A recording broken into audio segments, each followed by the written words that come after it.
I mean, So, this okay, is so my let's life. think about it.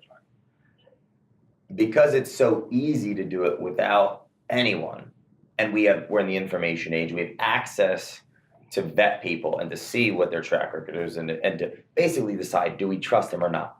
You're saying, and I agree with this, a lot of people who don't have it together in sense of like the experience that they can create, because the experience is the subjective value. Like I'll pay more money for a haircut if they give me a head massage. Right, better. Like if I want to pay more, if I'm in a position to pay more, I'll justify, like me as in anyone, I'll justify spending the money if it makes me feel better or some kind of experience is created. And that's proven with neuroscience and what we know in psychology. Like people will pay more for an experience. In the information age, because of tech commoditizing, you either give an experience or they're just going to go to a robot. What do you have to say to that? Yeah, absolutely. I mean, So that's why culture matters. yeah, there's a couple positives there.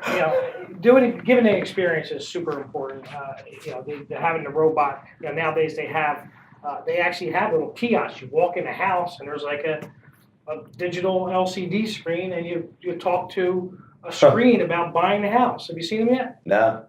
So they have houses out there. You walk in, there's a kiosk area, and it gives you Where is this? a tour of the house.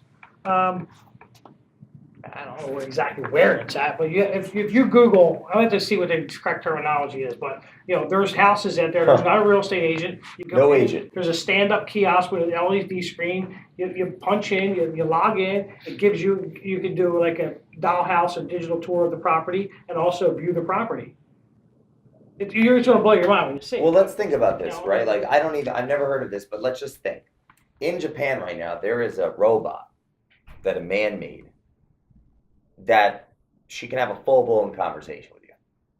That I have a video to show you.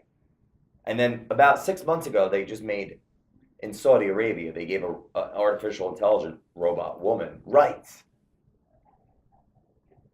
That's also a video that I can show you. That's insane. So let's just take that for example. Let's say that is insane and that's never going to mean anything and there won't be, the Terminator. That's not what I'm saying. But let's just look at that technology.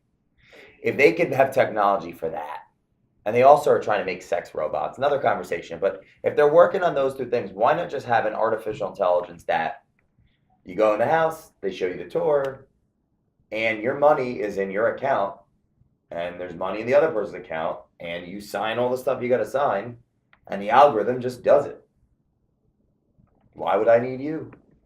For the experience. Unless I felt good about it. Yeah, like you're giving me a foot massage. I don't know what you're doing. Because it's a human thing. You want to have a connection, a relationship. Yeah. That's the reason behind it. Yes, is there going to be a majority or percentage that doesn't want to deal with the human or doesn't want to have somebody deal with human? Absolutely. Like you're always going to have people that let me just click on this and buy it.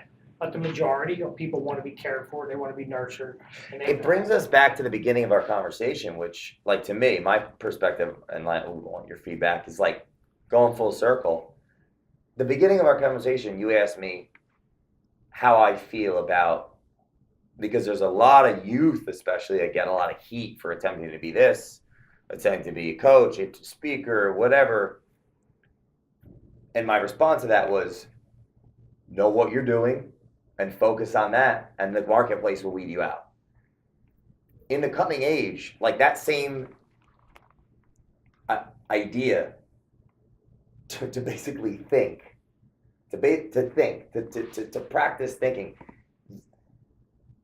We have the largest, or the biggest shift since Saloon inventing the paper in 1150 whatever AD. To the Gutenberg press in the 1600s, to the Alexandrian libraries, 320 whatever 3 BC. This is the biggest, like right now, because of this, and we're talking about robots being able to do like this right here. This now the phone represents technology, doubling its power, its computing power, doubling it, dividing its cost every 18 months. That's called Moore's Law. I don't know if you've ever heard of that. It's Moore's Law. It doubles. There's a doubling.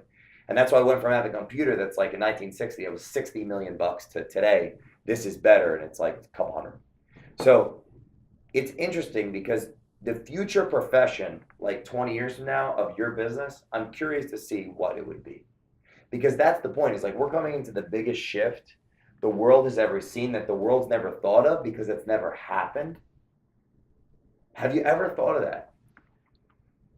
Yeah, I'm gonna say, I think, damn, you know me, my rock's always cooking, I'm always trying to think about, the next. Your rock has to be cooking, is my point.